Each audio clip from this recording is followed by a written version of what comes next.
Afternoon, good morning, wherever you are. Obviously, we bring on a massive greetings from the Then and Now platform. Today, the 28th of February, the very last day of February, the second day of the new, the second month of the new year. Me now, a host and presenter, Prince Emil Chroma, as usual, on the Then and Now platform. They bring on issues where they speak to the national conscience now in country. As usual, with the acts, here that we hold a decent conversation, respect for we guests and the platform in general. And let we help for share this this program. Let we not hesitate for share this program because you don't want to be told, you want to be a part of the national conversation, don't begin. Okay? So today I get two fine Sierra Leoneans there with me, undoubtedly so, and belonging to the opposition party. So we can see the title, The Threats to Our Democracy, the national on. There are many ongoing things, but we have to keep discussing because in the end, we've got only one country, and another country they're in good now we look forward to. So please help for shape the program. Yes, sister, I start to Shabana. How you do here? Welcome to the program. One of we guests now familiar face now this platform, and he happened to be the deputy leader of the Alliance Democratic Party, of that man who's been incarcerated and in human rights is being played upon, which is totally uncalled for. We might talk about it in this program. A deputy to the party, ADP, is none other than Mr. Mfaji Kaba. And for the first time on this platform, we also get another guest. We in first time, like I say, na the platform, and himself na leader for one of the Democratic Party in Africa, na Sierra Leone. And we get to understand is that there are many opposition parties, although we cannot hear about 3, 4, or 5, but there are many, I think 17 in total.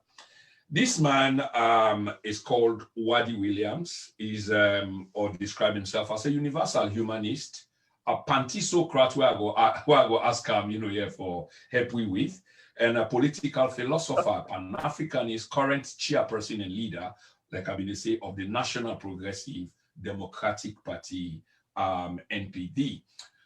I'll go straight to you before I ask my first question, Mr. Wadi. Just for the sake of myself, for understand one or two things in Fambulem, what exactly is a pantisocrat? I think this is one of the most delicious questions I don't receive sometimes. First of all, a pantisocrat, now a combination of two words, pantos, isocrat. Literally means the equal distribution of power. It talks about distribution of power. Now, beaucoup other ideology than they already talk about distribution of economic resources, of this or that, but there's not a single ideology. We start at the crucial stage in terms of our social organization, how we distribute power. Pantisocrats say we for equity distribute power. That one of the poverty we have with the dispossessed, the deprived and the denied, what they all have in common is an absence of power. So the pantisocrat says we must equitably distribute. Now here's the thing that many people don't realize. That concept, that idea was fashioned by someone of Sierra Leonean descent, Coleridge. We don't realize that probably one of the most sensitive, one of the most potentially creative concepts that we need today was fashioned by a Sierra Leonean that few of us can even recall. Think about what Coleridge is saying. Think about what a pantisocrat or pantisocratic society is saying. It is saying we must empower the citizens of our nation, not just theoretically, but in practice. It is saying we must transform the very texture of interhuman relationship. The world owes that from a Sierra Leonean. I think perhaps when I say I'm a pantisocrat, I really am merely saying that we owe this to those that came before us, to the Coleridges of this world. That is something I think Sierra Leone perhaps needs to begin to reconnect. We need to bring a brand new equation to the politics of Sierra Leone. So I hope I wasn't too long in at least giving you the outline of a pantisocrat or pantisocracy. I mean, it's worth it because Mr. Sebi really want to understand. I mean, it sounds so philosophical, and I'm falling in love with it already. And I go look into that deeply, and I appreciate the explanation.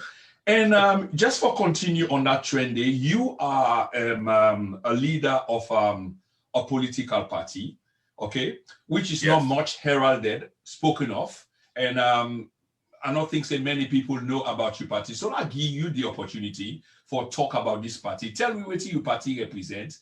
And as the Pantisocrat, you know, all lengthen in the way you don't outline so. How are they applicable to your party? Is that what is driving the party, now the philosophy of the party, the objective and the aim? Tell us a little bit about the party, please.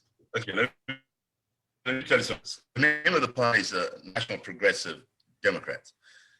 Article 1 of our Constitution says that we're committed to the unification, liberation, and transformation of Africa in general and Sierra Leone in particular. This is where the Pan-Africanism comes into this. We're perfectly aware that the progress of this nation and this continent is dependent on we developing a new form of effective and efficient governance. The NPD's position is this.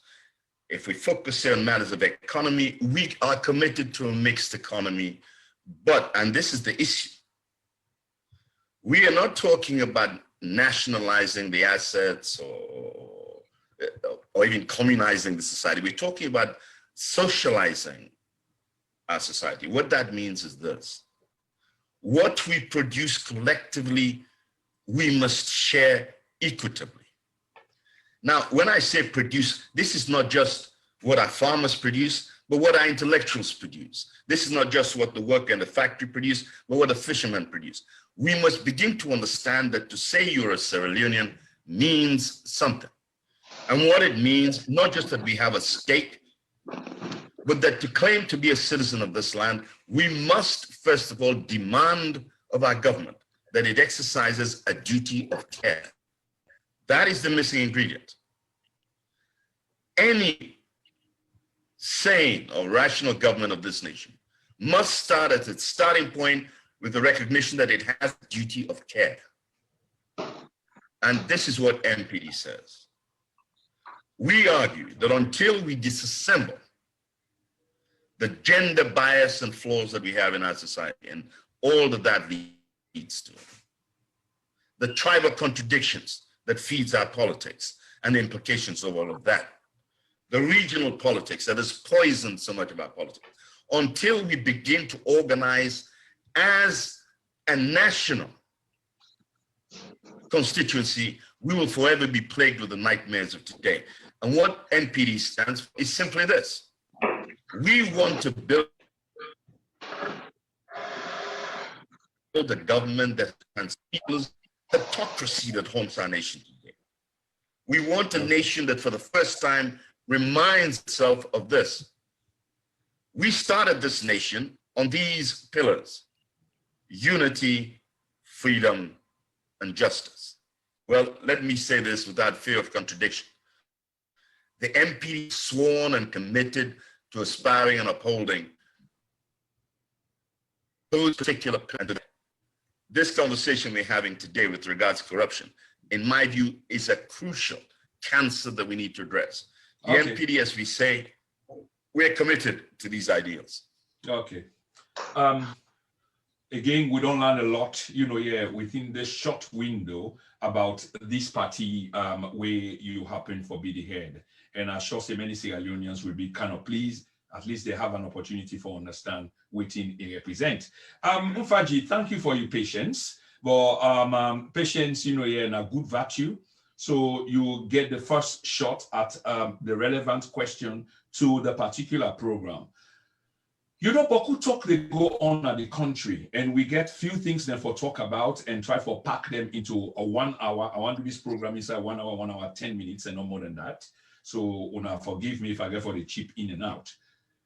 Decentralization are one of the issues that we're critical to we democracy as we speak now.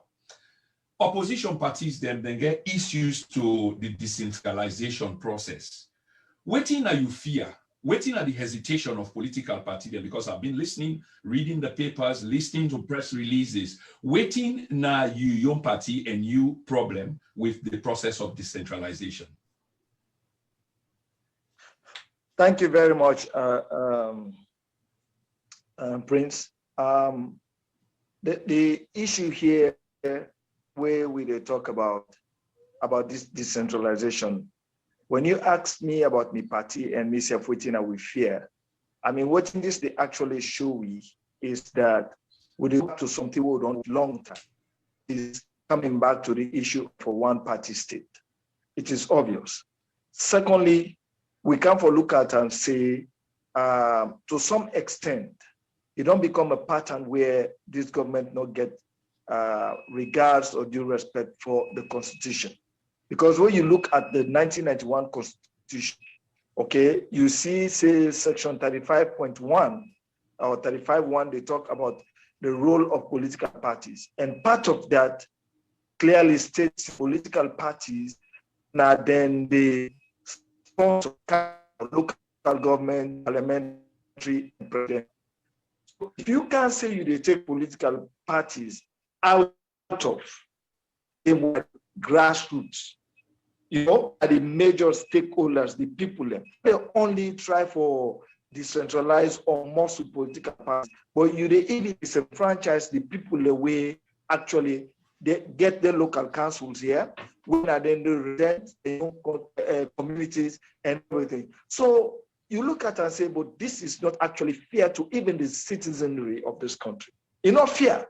Anyway, we look at them, it's not really fair. So we they try for tell them, say, look, a lot of things, even the Constitution, the 2004 Constitution was also, and they try for evade all the one, they not they get regard for the Constitution. And interesting enough, when they do this, they say they do consultation. No political party, no any party will say as major stakeholders for say the consult membership all over the country. No, now over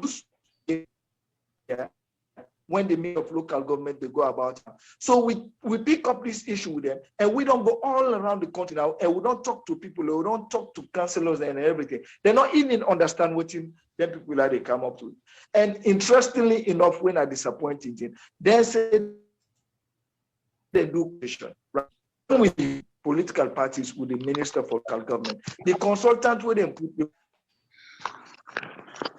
do this for 2000. And that's set of the people they against this thing. How come you reach this point now at the where you go say people don't actually accept this thing? So it becomes some sort of a confusion. So when I say I wish our consultation was a cover with hand now people just speak on that cover and go sit on them, talk to them. They know at records, no minutes. They not show we minutes, they not show we recordings, video, and everything. And furthermore, two Fridays ago, they may get a debate Radisi Blue, where you get Dr. Dennis Wright, you get Madam Femi, the Minister for Internal Affairs. They were all there. Interestingly, they hold me full, and you get a lot of civil society organizations, the way they paid. The civil society organizations, the way they go for this consultation. They say they see the interest, you know, how they put this report when they come together, say they get the consent of the people. So right there, it tells you say even the one when they care go, they're not satisfied and they not say this thing not happen, no consultation. And from where you find this whole consultation, they just go to the office, they call few people, they sit down and talk with them, and they come. You say you do cover. That means you acknowledge that say you not really do your work, you do the consultation. So we don't want for anything get to that point where, I mean, you will take the people for granted and you seize, because they get the right for determine about development and progress and who that for represent them. Absolutely, Mfaji. They get the right for determine. Now take the same question over to Mr. Williams. You are also in opposition you are the head of a political party, duly registered political party. So I believe there's a consensus in terms of the opposition them regarding this decentralization process. If this is the case, waiting now on your own view or your party in position on this entire decentralization process where government they try for advance. So let me say that my colleague Vajikaba has really opened this thing up extremely elegantly and eloquently. That's the first thing that needs to be said. There's only one or two relatively minor points that I need to add to that. I think we need to see what is happening, not in isolation, not just an act per se, but part of a strategy that this particular regime is rolling out into the public. This is not just an accidental occurrence. It didn't just stumble across the idea of decentralization that entails the removal of political parties. It is part of a strategy. It's a strategy that you can see from the inception of this government. The original sin, the kind of machinations that went on in Parliament that led to the current speaker that we have. The exclusion of APC members of Parliament. That whole shenanigans of denying the people's will. This is all part of a parcel. This issue about decentralization is just the latest expression of that particular tendency towards effectively a one-party state. But let me add some meat to this position. I'm not sure whether you have had sight of this document, this draft policy document about decentralization. Apart from the fact that no one was consulted, apart from the fact that they attempted to present it as a fait accompli. We were all assembled or had a meeting at the ministry, and they then simply presented us with this document with no time to peruse or reflect on this document. The idea was to get us to sign up to this issue. Well, this is what is different about Sierra Leone politics today. The leaders insisted on actually perusing this document. And Prince, let me just, if I may, just bring this to your attention. The vision of the people who put this document together, the vision and the objective, they say, and I'll just read you a few of them. They say here, they promote a more effective local governance system by streamlining intergovernmental relationship, resolving institutional conflicts between the central and local governments. They go on to give specific actors to exclude human rights, the rule of law at all level. That's just one. We could go on. They want to deepen devolution, etc., etc. Now, all these wonderful things, we all aspire to them. Not the catch. They achieve all that, we must dispose of parties. We must dispose of local parties. If you want your particular local community to thrive, to engage in politics, first thing, slaughter the local parties. Now, this is not an accident. In effect, they're endeavoring to delegitimize political parties. That is exactly what they do. The view is the public, if you want things to change, if you want progress, get the political party in. Now, on what basis can that be presented as an act that deepens democracy? Which universe would say the removal of registered political parties in this nascent democracy, that which universe will they argue these parties should be removed? Consider this. It's necessary to stand for an election. An individual will then only have access to participate if you have funding. We're developing financial apartheid. So my friend, however brilliant your ideas, if you don't have the bread, you can't engage and participate. Okay. How is that democratic? Okay, Mr. Williams. And so from that I'll take this over to Umfaji. So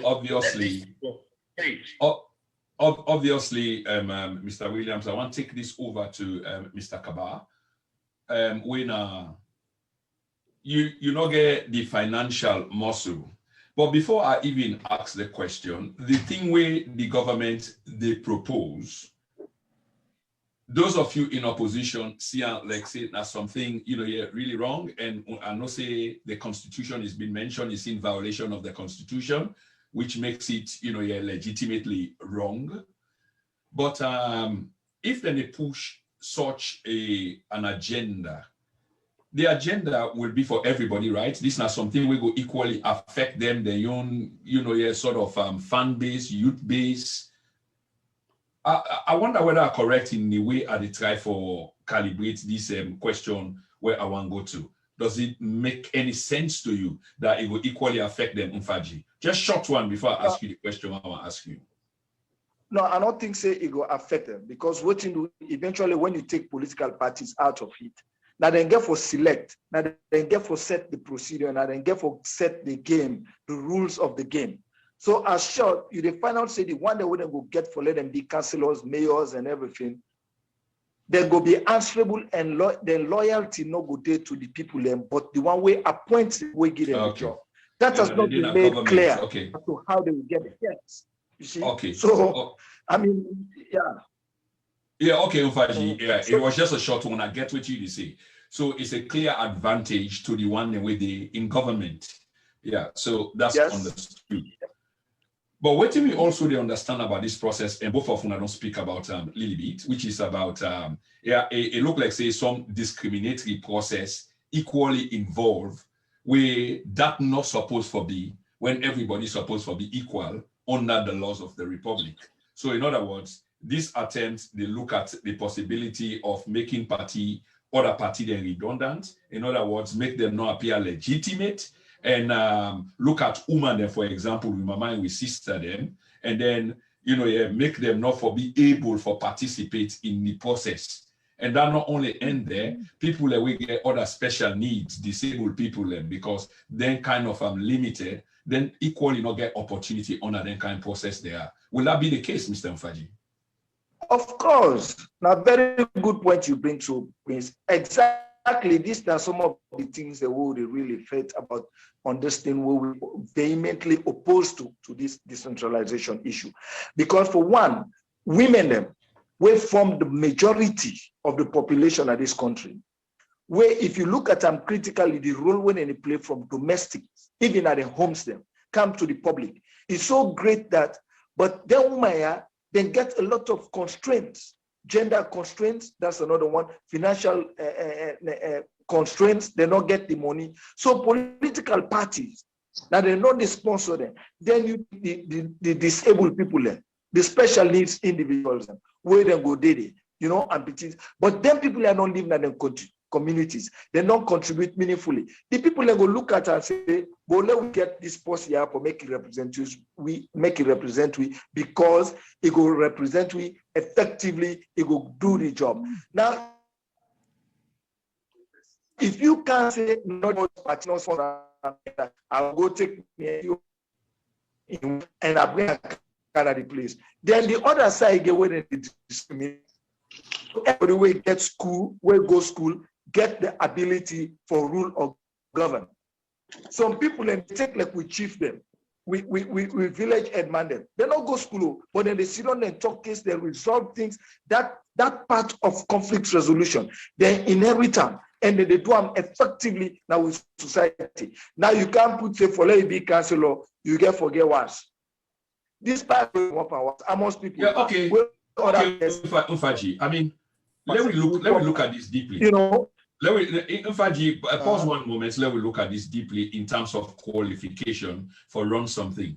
Why do you find this unacceptable? When if you want to run something, I know say you make mention in passing of the chief them, we not get no school education, most likely, but at least they get common sense and they use for judge cases. But if they say requirements should be there for let you run something, why you seem to find something wrong with that? Yes, the reason why I find I'm wrong with that, okay, that they bring we come to the issue of nepotism. I tell you a lot in the pattern, in a way that then go use that, like they make the youths then target, where now they young members, and we don't know from 5 and they look for friend jobs for them. You can look at from that way. Now, if you can't say the mayor, for the mayor of particular city, forget a degree, a university degree, if we don't go there. I mean, like I say, common sense. If you put that person in another place, that means that I ain't go choose. Would I go able for vet them people here? Would I go able for look at them qualification? Would I go, in other words, you then make the competition extremely large. Like now you get 17 political parties. If for every ward, 17 political parties get them candidates and then go don't vet them, then go don't know say yes, then people are then qualify for let them do it, right? Don't get me wrong, not to everything in that policy they win a bad one. No, they get good parts there. But inside the world they look into critically, now this one where they try for disenfranchise the people there. Now this one where they want for cherry pick, selective, representation, which is being determined by the government of the day. How we know to them put they know to them person. Then if you can't leave her open, because the catch here also is that right now you get party representation, then you get independent candidates. So why you want to fix the system when not broke? You understand? But if you can't put an out say, okay, would they left her open, then you can't get people with the words. Whose ballot paper go they for all them? It makes sure say then they streamline them and then they look and say, hey, look, you can't join with party you do to the symbol, or now you make you contest, would they make you councillor? Because now they determine how much they pay them, for how long you get for the day. There are a lot of things when you go through, when you peruse through that particular policy, you will really see and say, now state capture, it's a deliberate attempt for state capture. They want to get to one party. They want to get everybody within a public office, a public institutions for being loyal members of the ruling government, whichever way you look at it. So just leave the rest of the good things and get political parties to participate and to compete in a fair basis. Let everybody compete. Let every political party compete. I take your point. I take your point. And what I take from there deeply from what you just say is there's an issue of trust. There is an deep issue of trust. So there is not a trust, between the governed and the governors. And I think that's what the issue. Yeah. Thank you so much. Just before I go to Wadi, just read see people in the chat room quickly. Alpha Umaru bin Ibrahim. Yes, well, Ibrahim, I do. I'm New York, but I hope everything is settled down small. Carl Washington, hello, Prince, still at work. No worries at all, Carl. That's understood. Mr. Mohammed Kamara, Supermed, hello to you all, and welcome to the dinner now. Many thanks for that. And ladies and gentlemen, just a quick reminder, the man will bring the injunction against APC will be on the program tomorrow. The guy will bring the injunction against APC will be on this program tomorrow, and Supermed the host time tomorrow. So not forget for tuning 8 o'clock. The flyer will come out sometime tonight and early in the morning. On Tuesday, we get veteran journalist Mr. Ojukutu Winston Macaulay will be on the program on Tuesday. So Monday and Tuesday is fully loaded. Brother Benjamin Iyakaibanja, hello. Yes, Brother Ben, how you do? Thank you so much. Mohammed Kamara, a very eloquent speaker. Billy said they attribute this to one of the guests. Carl Washington, I will catch you later. Adama Mambu, hello then and now. Yes, Adama, how you do? Umfatomu. Nabiu, Jimmy, hi Prince, what are you drinking in the cup? That's a very interesting. You know, they say you only watch me for a while. I'm a coffee drinker, and I'm slow in drinking coffee, strong black coffee. This is where I derive my oxygen from, then that's what I'm having. Okay, Kasara Kitchen, free Kamarimba, absolutely Kasara, you they do. I hope you're okay. Will they bring Kasara on the program as well soon, very, very soon. Okay. Benjamin Iyakaibanja, indeed, the first step in resolving the miracle of Sierra Leone starts with ending the entrenched misogyny and discriminatory public policies that has disadvantaged women for decades and has become the fundamental culprit of high illiteracy among women plus more. Thank you for that contribution, Ben. That makes a lot of sense. So let me take this, here to Brother Williams, Mr. Williams. The issue here is, like I say, what you are deduced from within Mr. Kabaja say, now one of trust between the government and the governors in terms of this decentralization process. Me issue I will take, is this thing, in terms of education, it help for add value to the entire construct. Now we may seem disadvantageous, but it does add value because going forward, this will be the norm. And like I say, it will add value. But here's my question to you, Mr. Williams. You now opposition leader, okay? Opposition leader. We know that there are contradictions of the Constitution and violation, in fact, of the Constitution 1991 in terms of waiting than they do. But this thing is being sent to Parliament, for the Parliament to ratify them, and then obviously it pass and then it become a law. Do you have faith in the Parliament, or indeed waiting you think say will come out of this now that we understand from Umaru Fofana say this has been sent to the Parliament of Sierra Leone? Any faith? I don't faith this is the issue. This is a matter of power. This is a matter of the destiny of a nation. This is the matter of democracy. This is not a terrain for faith. This is a terrain for clarity. It's a terrain for deep understanding of exactly the implications of this particular course of events. I have no time for faith in this matter. But what I do have time for is to make these points clear. Our Constitution, and even the statutes that govern the PPRC, makes clear that every registered national political party in this nation has a right to engage in electoral politics at local level, as indeed do independents. We have that right woven into the fabric of our political universe. And it is this right that this current government is endeavoring to remove. So this is not a matter of faith, Prince. This is a matter that is extraordinary and critically important to us as a nation. Are we going to continue along this rocky path of democracy? Are we going to return to those disturbing years of one-party states, of tribal politics, etc.? So let me just say this briefly, if I may, Prince. Sure, go ahead, please. I think we have an opportunity. During this period to make clear where Sierra Leone stands, to make clear where this nation stands. Are we going to stand firm for the democratic process, for the seeds of democracy that literally has been nurtured by the sweat and blood of our people? Are we going to fight for democracy to continue to blossom here? Or are we going to retreat some netherworld where even the ability to say, my friend, let we come together, let we actually begin push our nation forward, that can't be done? Are we ready for a nation that if this goes through, our current mayor in Freetown cannot be the mayor because she's there as a member of a political party? Are we really going to look at some of these men and women who have performed so extraordinarily under the most difficult circumstances? We go to say because you're a member of a party, you cannot continue to serve the people? That is insane. Believe me, it is absolutely insane. And I tell you why they cannot deliver on that. Because we're now heading towards a constitutional issue.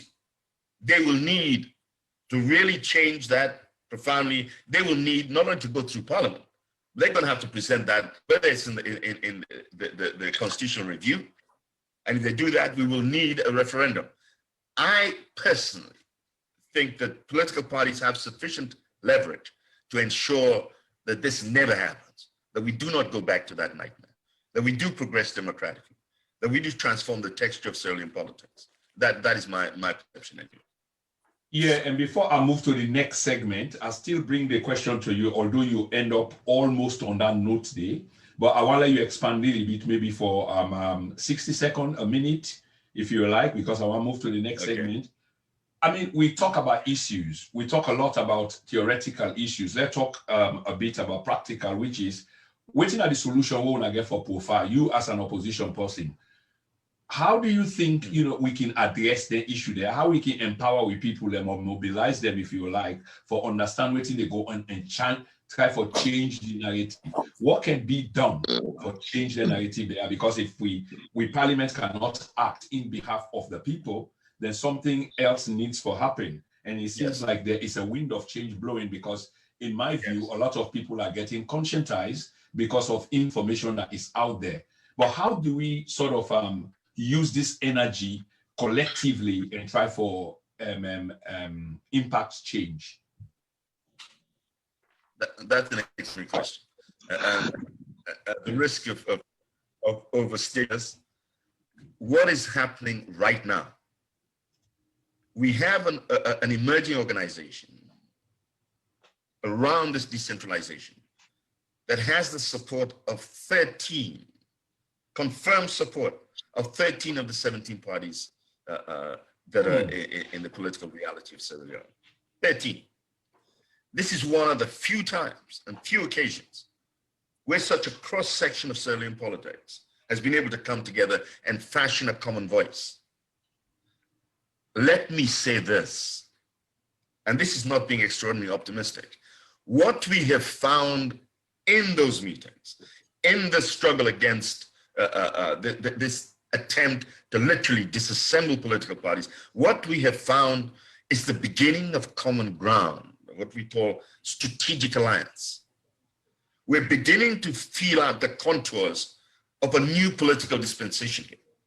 We're beginning to recognize that the reason why we perpetually turn up with governments like the one we have today is because the vast majority of this nation has not fashioned a vehicle to express our will. The strategic alliance is an effort to bring a spectrum of political parties, fashion a common objective, and engage in the democratic process. That means we must do what we signed up to do: educate our nation politically, teach them the wherewithal of political activism, so we understand democracy is a vehicle for change. We need to understand what it means. We need to educate our people the difference between privilege and rights. Education should be a right. Proper employment should be a right. Healthcare should be a right. These are the nuts and bolts of our politics that we need to begin to inculcate our people so they understand how to exercise the power. I don't want to bring it all back to pantisocracy, but that is the basic ideal. We must politically empower our people, and that's when we can do it. And these political parties coming together, as we're doing now, is the beginning towards that. We will change the texture of Sierra Leone politics, because for the first time, our nation will be able to make a decision not just about one or other of these old parties from the previous millennium. So let's see whether this resonates well with the other side. We're very close to you now on the platform, and I come to Umfaji. There is a new look. I mean, Mr. Williams just confirmed my feeling because I can monitor social media a lot, and I know that there's a culture change, there's a culture shock, and it's. Well, either. But he expressed, some reservation on the coming together of these different forces, because sometimes there can be difficulty when you get all these forces. They try to come together. Some are pulling, some are pushing, although not the natural process done there. But eventually it settled down. Do you share the same view? Or optimistic as Mr. Williams is, in terms of this change where we all envisage, say, they come and how we can empower, especially with youthful people, and for understand what is there on the table for them? Absolutely. And I get for commend Mr. Williams for where he actually bring that to the attention of people and say, this go for tell you, even you, Prince, and the media, they work on around they do. The issue here is with people are not being actually be educated. But with social media and the role where you they play, so like all other medias, the people are not begin for understand, say, this for all these years of 60 years, April will make, what can you actually point at? The level of illiteracy and everything. And make I tell you something for backup what Mr. Wadide say. This past Friday, we don't do all, we don't get meeting, we don't go this, we don't address this issue with international organizations and everything. We don't go to the district, we go do we own consultation and we own pocket. You know what we do this last Friday? We get for meet. The question we asked Mr. Wadi, now they add up to. We had a meeting this past Friday with the local government committee in a parliament, where it comprised of all the political parties there, representatives there within a parliament. And therefore, we don't make we position clear. And this now 13 political parties, would they tell them, say, listen, this why also enough is enough. We are not get for gamble with the people and rights in this country. Okay? We are not go sit down at parliament. We very much understand what's in the thing. But to want for make una no say, as colleagues, even though we are not there in parliament, yes, the constitution permits we for let we represent the people. And we get the largest constituency. We get the largest constituents. We get the people, political parties, anything we want for the way they talk about peace, where they talk about constitutional, where they talk about amendments, where they try to do this. A lot of things centered on the major stakeholders. And one of them are political parties. Civil society organizations, yes, then go do their own part. But they go out there and they talk to people. So one thing what they try to establish here is that the political parties who don't give them that respect and who don't make references to the constitution. If by any chance this government gets away with that inside parliament, they are answerable to the people of this country. Because now they don't stand for fail the people and disappoint them, and the people and they expect much from them because they were voted to be there to represent their interest. So if this is not in their interest, and una day and then they pay una from taxpayers' money, we will represent these political parties, even with una. I'm glad for Dr. Kande Yunkeler, he not make any reservation where he should on there for make a position clear and talk to the chairman of the committee, say, this gap will be treated with utmost seriousness because it will lead to one party who don't come on that side. So we are very much serious about it. If they go say they want shove and down with throat, no, it's not going to work. You understand? Because me, personally, I look at and say, then they do this thing because they don't see, say, 2022 elections get for B. And when elections get with this one a referendum on their stewardship. And as it is now, people in the complain, people in the grumble, things are difficult, a lot of things, the abuse of the constitution, the appointment of people and whether or not actually put in places where they just not get regard for the constitution, all lengthen in the way they're happy. So people are not happy about the way things are going. So therefore, when they look and say, if they go get this let's just round up 1 second. If they go get this referendum and the opposition parties can get about 80 to 90% of the councillors, then that momentum they not go stop again until the 2023-2024 general elections. And now, as it is, they don't talk to. We political parties, they don't realize this thing, and we know say because we get responsibility to people, we are seriously considering what we call a strategic alliance comprised of committed and responsible leadership for bring about the changes in this country. Now that would they try for. We'll see how that goes, because there is there's a kind of strong intonation there of optimism, which is good. I want to move on to the second segment, and Famulem, today, the last day of the second month of the new year. This is Prince Samuel Kroma, the Kantouna, live on the Then and Now Media Empire with two very special guests, Mfaji Kaba of the Alliance Democratic Party, a face we already know, is no stranger. And then we get for the first time, Mr. Wadi Williams, also a leader of a political party. And together we talk on issues relevant to the country and the threat we nascent democracy appear for the face right now. There are many other issues, where they ongoing in the country. And I make we say there's a wind of change and there's a culture shock, if you will like. There's a paradigm shift, if you will like. And a part of this now they pick up from the two guests there because it's a kind of learning process for me as well.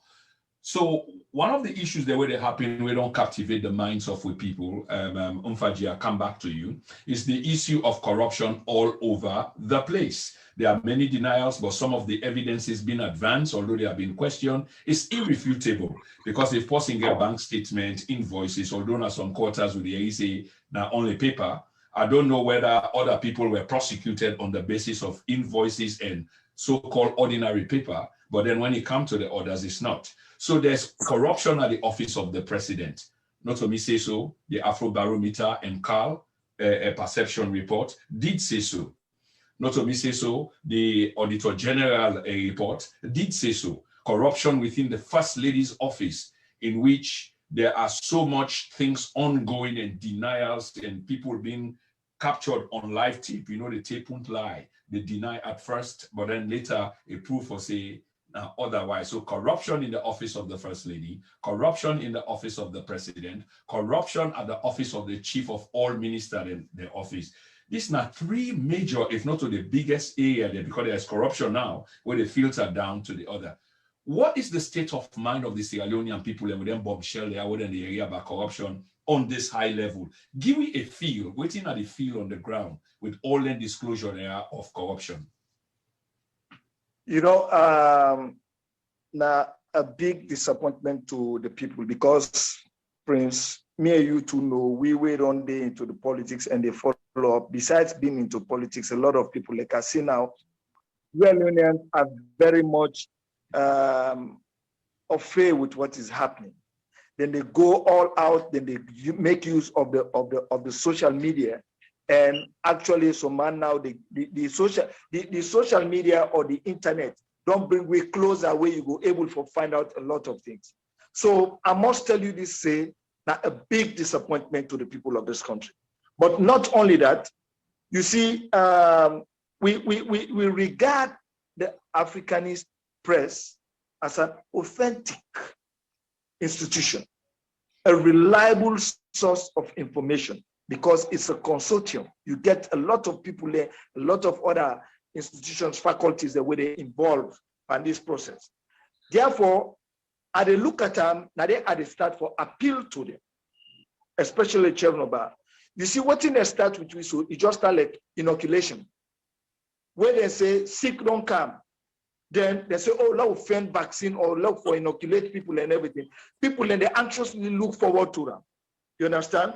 Now, this thing will don't happen. So we all they pay attention to the minister, to the chairman, to the first lady, to the president, to office, to the chief minister. Now let we come back to the people them or institutions where they really feed or condone their activities, their way they happen. That brings me to the issue of the 20 media houses and civil society organizations where the Africanists say they're ready for GUI. You see, because the civil society organizations, so then they come out and say, oh, they represent the interest of the people, either on human rights, of transparency and accountability and everything. Until we know them by name in their institution, it will still blanket the whole thing. So similarly, okay. Make a pause you and what him. You see, let them actually help you with that one. Let we begin. So we go come to that. So you want for let the Africanist Press live up to waiting and promise for out the social, yes. I mean the CSO them, you know, where don't they propagate yes. all kind of things like they do them in behalf of the yes. people them. And some are suspected to be on the payroll of the other and doing otherwise. Definitely. Let's take this question, the same question to Mr. Williams. Mr. Williams, there is this case of corruption all over the place. All over the place. And it begins from yes. the number one man in office, which is the office of the president. I mean, this is quite telling. Down to the office of the first lady, down to the chief minister. And this not a bush radio talk, although there are people with interest for muddy the waters, you know, here and blindfold the Sierra Leonean people. What thing are you take, Mr. Williams? Do you think the Sierra Leonean people are buying the people them way seem for they in the few where they try to do a cover-up, or are they with the many who believe say there is indeed corruption and believe in the evidence being advanced by the Africanist Press, who by the way is doing a marvelous job, first of its kind. We don't create this cultural shock in our country. What are people making out of this, including yourself? Well, let me say the word for this. It's called a kleptocracy. That is governance by thieves. Let me say this again in slow motion. There's a word for this kind of nonsense. It's called a kleptocracy. That is governance by thieves. when you have a system that from its very pinnacle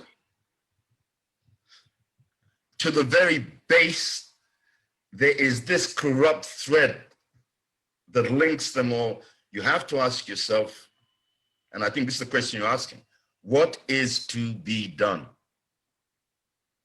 There's hardly a single institution of the state that is not riddled by corruption.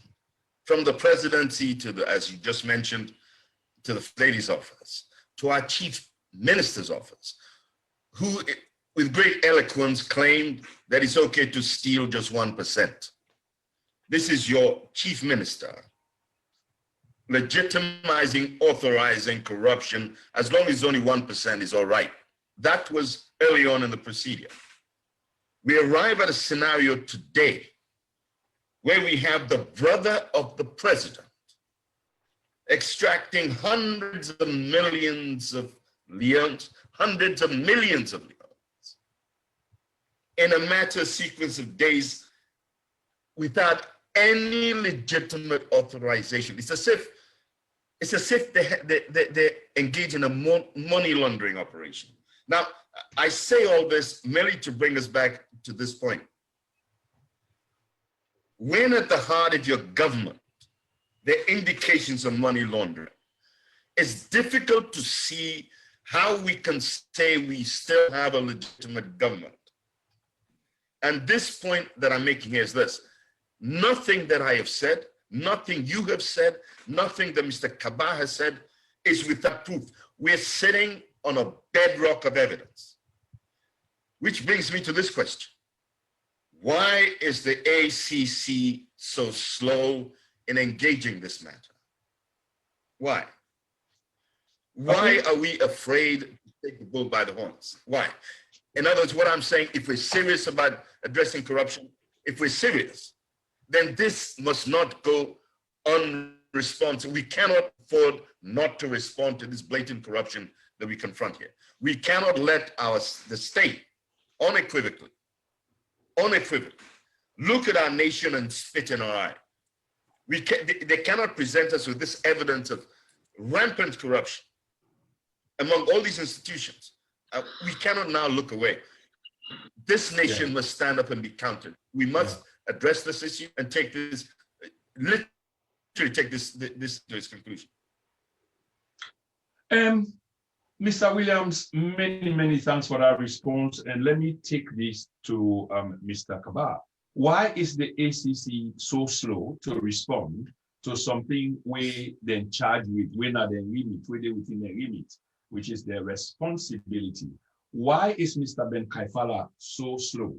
And for add on to that, Mr. Mfaji, what do you make of all these issues with Mr. Ben Kaifala, which seem like self-aggrandizement or self-serving, receiving an award, you get work for do, and you are there, all over the place with the award when there is something to be done and it doesn't appear as if it is being done. So 2 questions in one. Why is the ACC so slow to react to issues of this nature where up to this day, no government official don't come out officially for address this issue? We see one flimsy press conference in which after days of dodging the people, of course, then we get something for can say, and in the end, when something was said, we not even understand where was it supposed for takeaway, other than, mix and match. Waiting now you take on why the ACC is slow for react to all the revelations there by the Africanist Press, and what do you make of the Mr. Francis Ben Kaifala and the award where he win and all over the place? Okay, thank you very much, Prince. This is a good question because the ACC, they are the center of all of this. Now, the ACC in the first place, okay, now is slow. Let's start with the awards. The recent award where the Commissioner Ben Kaifala gets from the United States, it's not based on this current issues where they did, because say now time and they take when they make the evaluation. Exactly. When Ben Kaifala started, then they watch him, then see and say it starts good. So by the time I accumulating, assess the evaluate them and bring accounts this time we can't get as soon and adjust the timing, but you know, get nothing for the Wututin at the current affairs. Now, well, coming to using that almost like in a propaganda kind of fashion, as if you know, it do good work. It not go work. Yes, it not go work. It not go down. The people not go accept them. Okay. The society not go accept them, and it go abog them for future awards of status or integrity. That we put us so your integrity, the moral aspect of it. You know what to make Ben Kalfala deflate? First and foremost, let remind Slovenians. You know that one is say Ben, even in your appointment as commissioner, you get questions according to the constitution and everything. They shove like when they get the speaker in a parliament, when they pull the 10 members of parliament from APC, then get the majority, then go put on it. Now I tell you, say, it don't become a pattern. Now a practice of them people have forget disregard for the law. Now coming to the issue, now I tell you one interesting thing way happened when Ben Kalfala just take office. Ben Kalfala, when he take office, he invited to this country one of the outstanding articulate orators where we get where they address issues. Lumumba, amphitheater of Ruby College. Fortunately, I was invited there. I was one of the guests that we did at the place. And when they talk about keynote speakers, we didn't get 2 keynote speakers then they besides the caution and the advice and with PLO don't analyze what's in a corruption. Remember, the chief minister was there. The chief minister was there.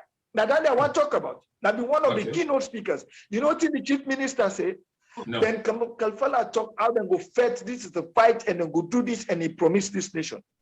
This minister, one key statement where I picked from where he talking about. I know everything we talk with, but he said, he try for talk say, where they don't corrupt, they don't loot this country and everything. I mean, they're just surprised where some religious leaders there, pastors and imams, that they can't beg for that, let them forgive them. They are here to fight corruption and then go stop corruption.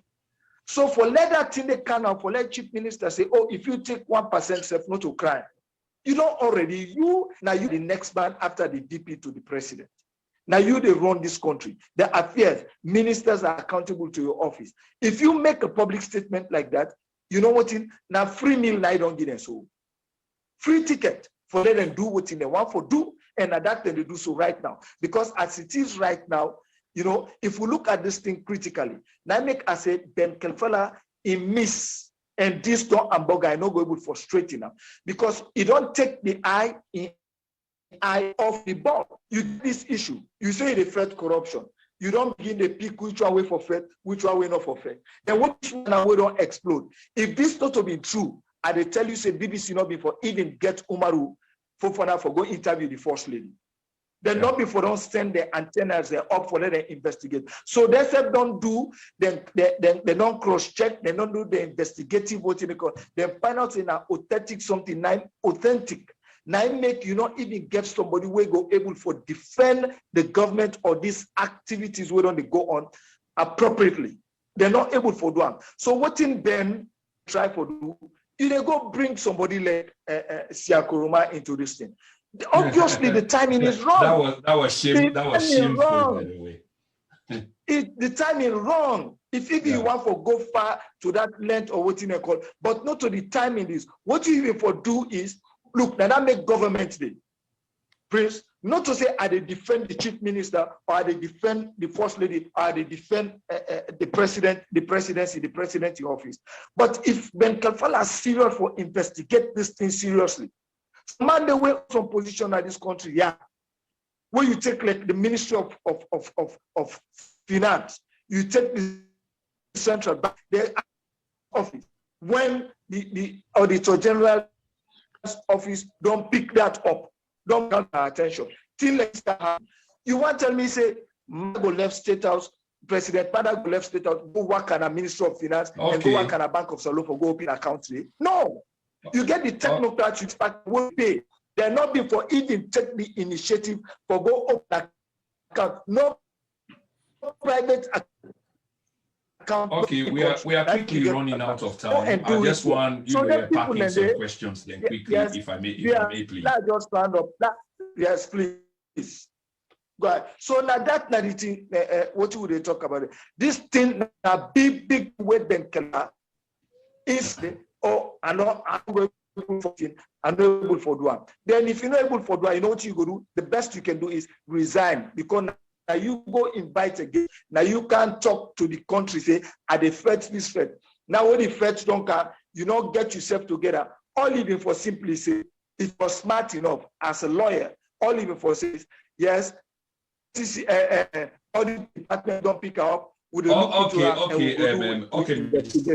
I don't think resignation, is an option in this case, because there's a developing school of thought out there where things say Mr. Kaifala is partisan, is a patron, here to the system where elect him, and that famous saying that you cannot, whip the hand where they sort of feed you. I'll go quickly to Mr. Williams, who's been waiting patiently. Where they feed you, that's right.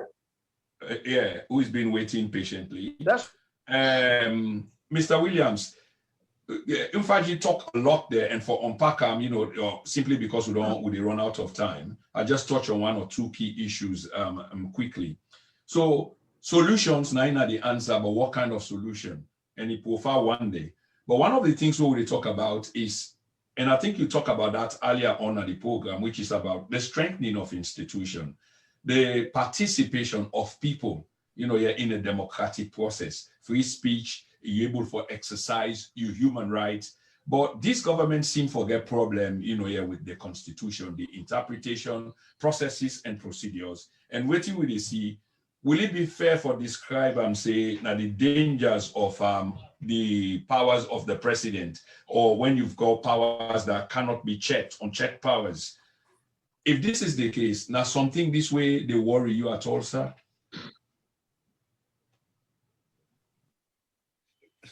Profoundly. Mr. I think the issue that you touched on, well, there are two folds. There's the constitutional issue and there's the cultural issue. On the constitutional front, that is why we're going through this constitutional review. Constitutional front, we have an opportunity, one, impose some constraints on this rampant power state, the presidency. To reconfigure how to be power in this nation. By that, I mean more power should be shifted towards parliament. And the reason why that would be positive is if we then shifted to what I consider to be proportional representation, which means that the various complex groups in our societies will be able to actively participate in the political process. Now, I know that's a long and complex process, but that is looking at change from institutional process. Now we have the culture, also have the cultural realities, the political culture that we have, the political culture that tolerates corruption, political culture, it's tribalism and regionalism. And that for me is probably the more difficult of the two issues that we have to address, because it is something that's woven into our cultural fabric. And here is why I say this again. If we're really going to be courageous and politically gifted, it's precisely at this point in crisis, when we have all these major problems, that this government should have considered the concept of a government of national unity, to pool all the remarkable human assets and resources we have, the gifted politicians that we have, and let us actually, as we can say now, let we engage and solve this problem. That would have been a government of national unity. I do not think this current government will use that as a vehicle for change. Or that I go get for Bodge in there. Like I say, we quickly no problem. Out of time. Okay. You definitely. I can just close that by saying we can have the alternative, which is what this particular strategic alliance is all about. That's where a really genuine progressive government will emerge post this one. this strategic alliance is very critical, to the formation of this new sort of society where we envisage. And big subject matter, and I will really like for inviting on to again at another day, for that we can talk about this, specifically. But I get a few questions that were one pumping, and before I go back to Mr. Kaba, this question goes to you again, Wadi. Outside of government institutions, the way basically they all look kind of compromised, is that of the church, and in particular, I believe the Roman Catholic Church is one of the biggest and strongest institutions outside of government. The president happened to be a Roman Catholic. But again, the issue here is normally in a state when things are not going well, like the abuse, human rights abuse, arbitrary arrest, the rule of law being questioned, social issues of some kind where people are dissatisfied with the democracy, the church or the religious community normally comes in and speak. But in this case, they're either silent, and then silence is kind of deafening. Does this bother you at all? This is probably, I'm one of the most dangerous individuals with regards to this. No, it doesn't bother me. It doesn't bother me for this reason. I expect no less from the church under these critical circumstances. Believe you me, we have to get used to the fact. I mean, our current president is supposedly a Catholic, as you alluded to. There's not been a single head of state here that apparently wasn't chosen by God, wasn't chosen by divine desire. Every one of them have claimed to be devotedly committed to religion. This is where we are today. So no, I'm not surprised. Okay. I think we need to grow up, look to these political parties to do what we need to do. Transform this nation. That is our calling. Okay, Mr. Kaba, briefly on this same question, the church or the religious community, which is a very powerful community in many countries, if not all, but Sierra Leone definitely, these are people who can come out and speak on issues of human rights, where human rights has been abused. As we speak here today, the leader of your own party is incarcerated and in human rights is being abused. We know that divides opinion on the public, but definitely he still has his human rights. And legal jurisprudence says a man is innocent until proven guilty. So does the silence of the church on issues of that kind they are, whether not Mr. Kamarimba Mansari, whether not be McKinney, whether not be Pademba Road, does it bother you at all? Of course it bothers me, because what you do, I mean, we get to say the truth to each other. But before they go to that, I tell you, Tenki and all the other media outlets, the way they not really express and where they involve strongly for Kamarimba is human rights. Because the man know well, Prince, as I talk to you. He's been deprived. Even today, I listened to some women interview with Nanga, where they strongly talk, say, we know they support this kind of action because we say now women there will get girl picking. But as it is right now, all my thoughts, they go say, it has political undertone. When I left the man, grant and bail, offense, if you then let the law take its course. But if you go keep and there, you know they get bail, they don't do all kinds of things, they don't quote the constitution. So I tell you now, thank you.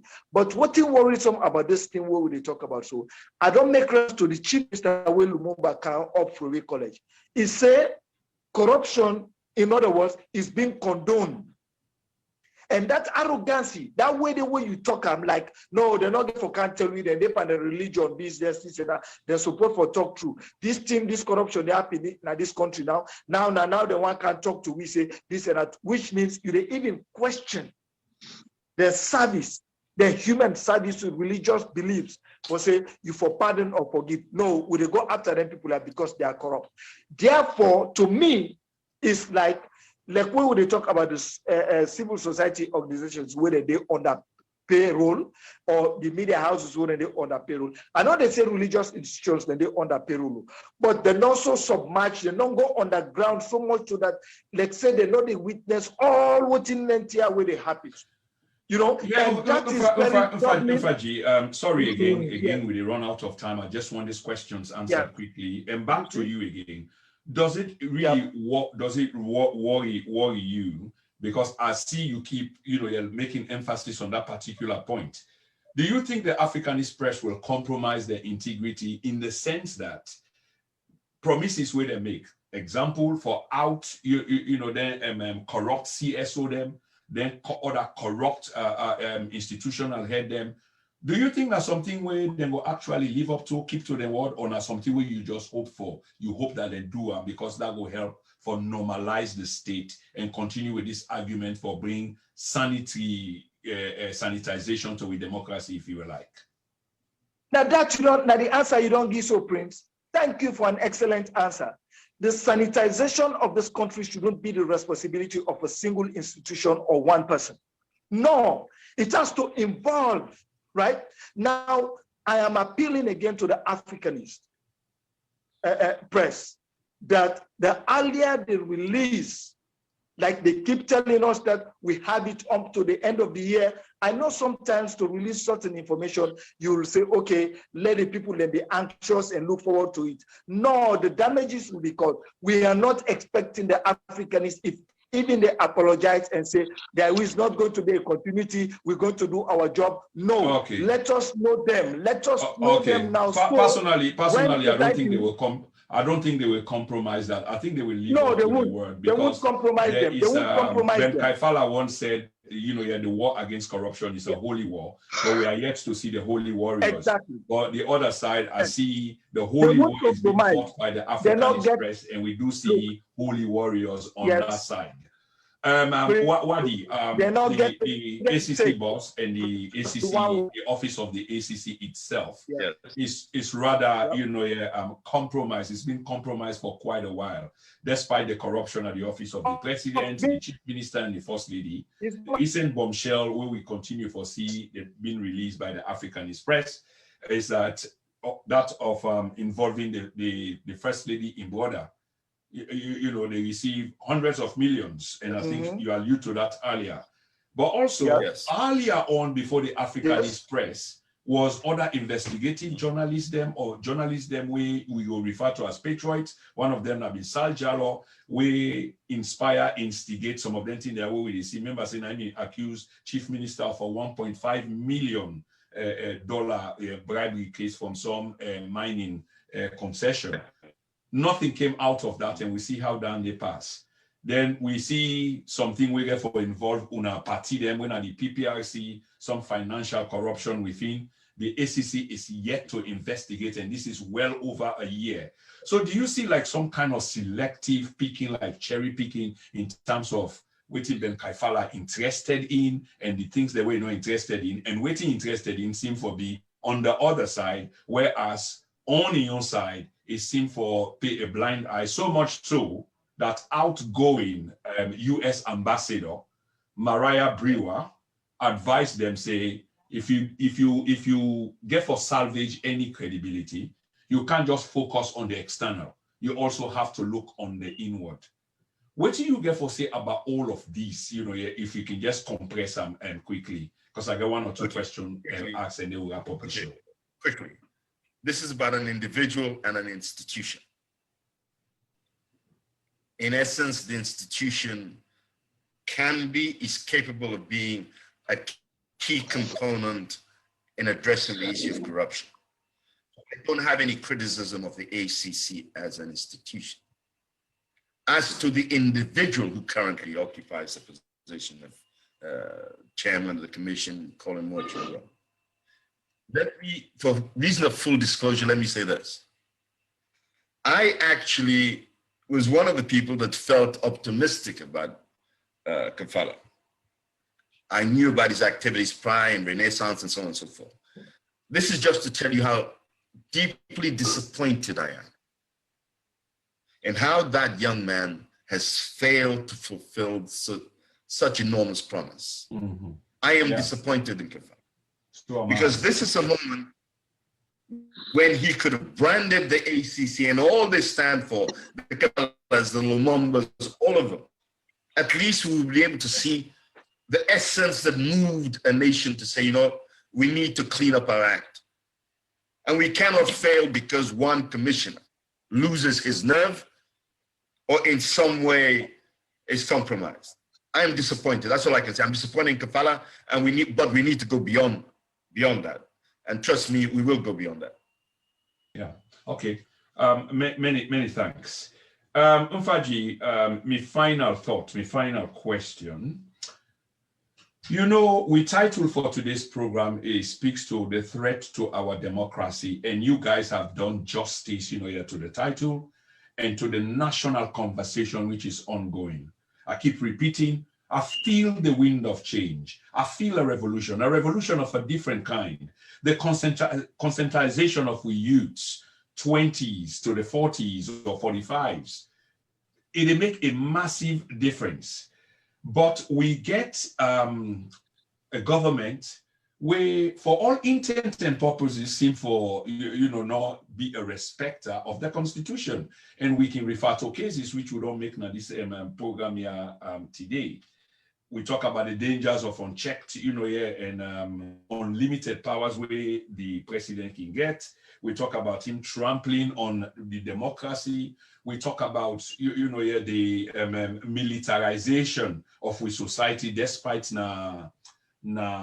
civilian government. We see what's happening at Pandemba Road, where we talk about violation of the Constitution, the use of excessive force, the use of extra powers, military powers. We're not supposed, they're not getting no constitutional right, like the executive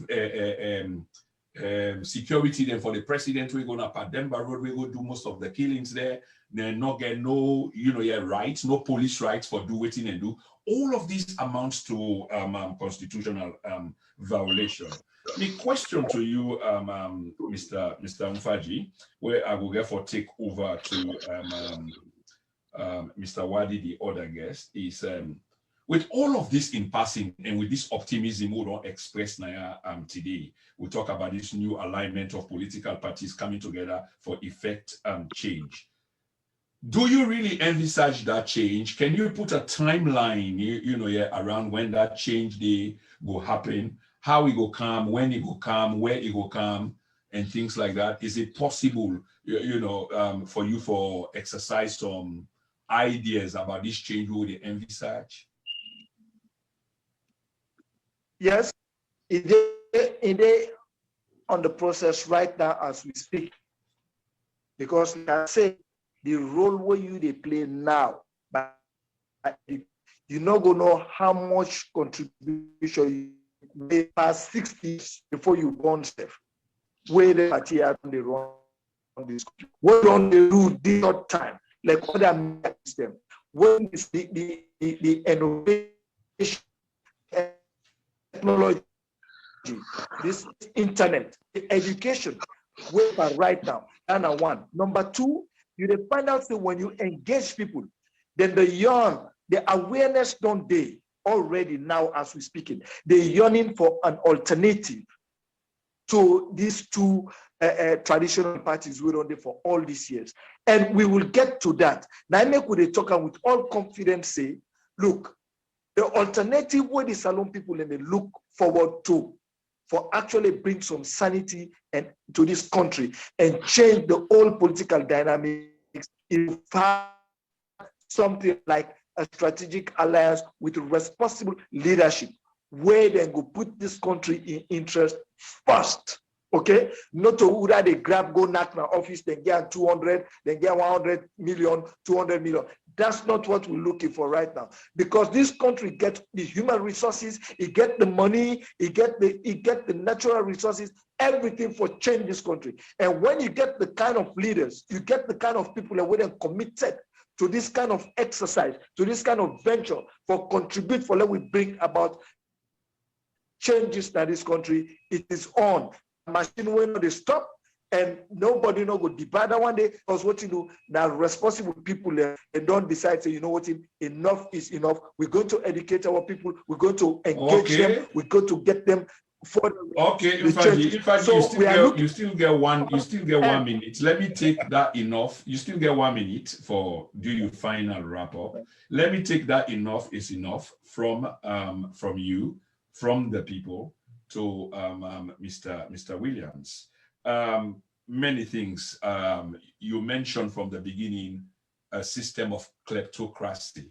We see cronyism, nepotism on the rise. We see this government barely 3 years, 2.5 years counting, plagued with so much scandal. It's like every day when you grab, you must hear some kind of a scandal. Yet still, the nature in us, tell we that there is a wind of change and we hope for that change day for come. So the same question, Mr. Williams, do you envisage that change?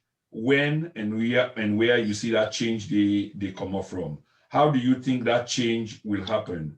And how you can be effective or impact that change the way we envisage? Listen, the first day I thought incredible. And I didn't think we'd go beyond that. You just did. Because what you've put your finger on is probably the most important issue here. And it is about democracy and power, about our society. So let me start by borrowing a quote. It says, "The power of the people is greater than the people in power." Let me say that again. The power of the people is greater than the people in power. Yeah. That is the key. We have to understand the word change in and of itself has no moral or ethical guideline. It is what we do with change that gives it its moral and ethical value. The recent elections is an example. People voted for change, but not interrogate the change that was being offered. That is what has to be different this time. We must interrogate the change that's been offered.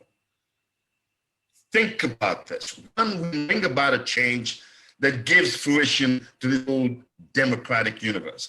This is what we need to do. And when I say democratic, I mean literally democratic. I mean actually people making decisions about how we shape this nation.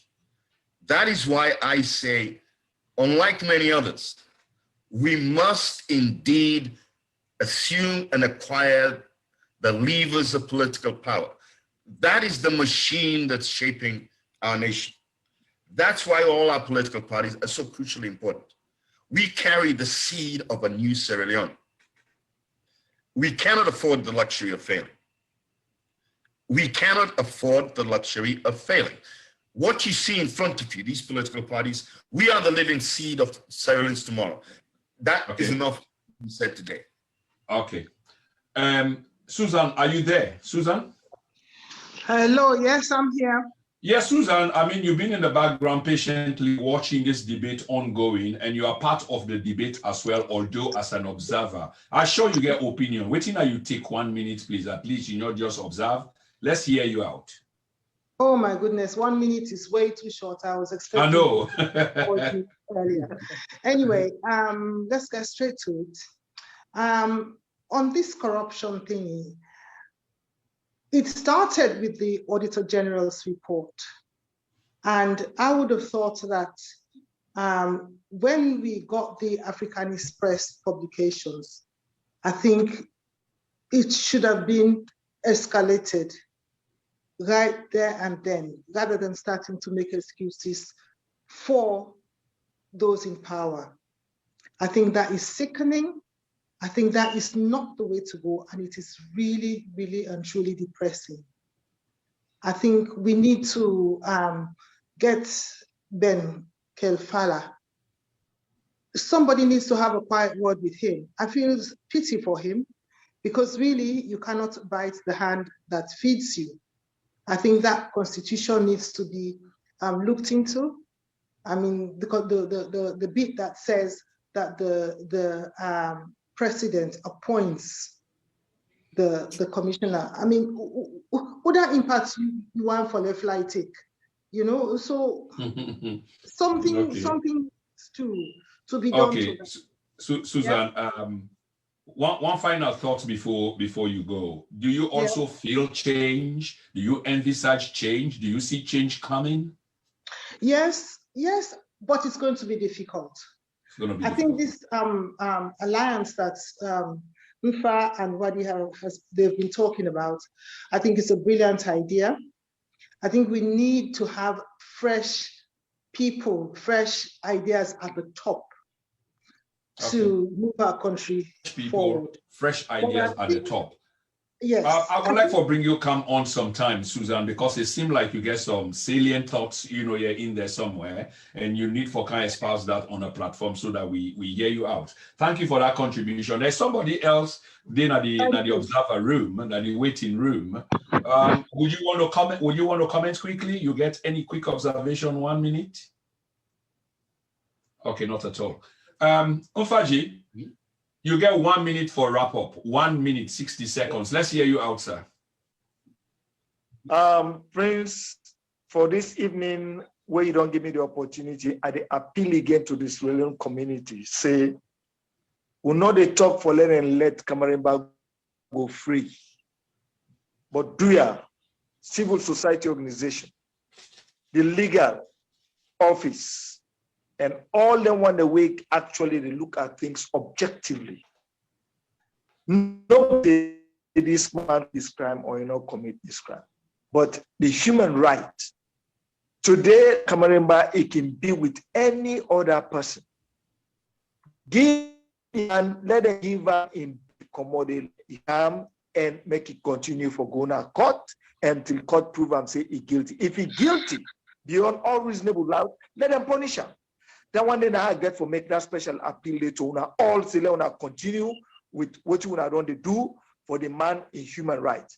Then on the issue of this decentralization, I would strongly recommend to the government say, let them drop that aspect of disenfranchising the people. Not mentioning about any political parties, because with political parties, actually, we need that kind of healthy and fair competition. Why are they scared for the competition? Now they know, but it is against the constitution. We are not big itself, because when we talk about referendum, if parliament not pass our voting, all that thing they get for camp. Then when it comes to the issue of corruption, Ben Kalfala, this message they go directly to you. If they put you there, you are answerable to the people of this country. This that issue we get to do with investigation, and we go every day that the mind, people not go forget, not to the way they put on the carpet, not to an issue where you go just say, I the pick, I look into this, I left one. No, this not concern, even the picking and the school picking them. They're all right, they are interested in this thing. So please, thank you very much. Your minute is up. Many thanks for that. Wadi Williams, one final thought, sir, 60 seconds. Listen, I don't need 60 seconds. My position is absolutely simple. If we are to progress, we must have a strategic alliance. That is what I feel every single well-meaning politician of this nation, every single political party that's well-meaning for this nation, we must come together and form a strategic alliance to transform our nation. That is exactly all I have to say. Let's move forward with a strategic alliance. That is Sierra Leone's tomorrow. Okay. Fambule una yeria for una self. This is not the national conversation I can always tell you about. That conversation they pick up steam. Today we'll get very two special guests, and now learning process for me. I learned so much here, here tonight, and I have no doubt that una self learn. Something has to change.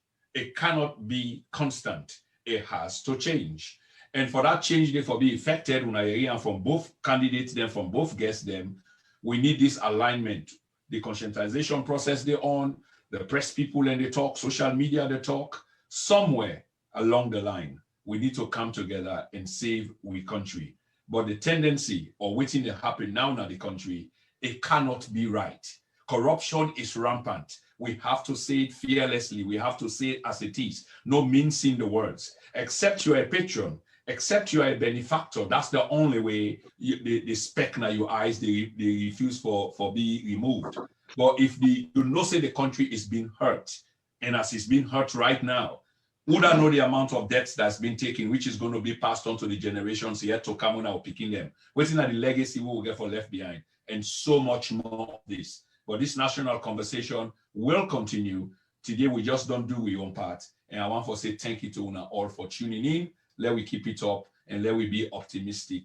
And one day, Salon will change. Thank you so much, Mr. Wadi Williams, and thank you, Mr. Mfaji Kaba. Thank you and good night. Thank you very much. Good night. Good night. Good Thank you. Bye, Thank you. sir. night. Sorry?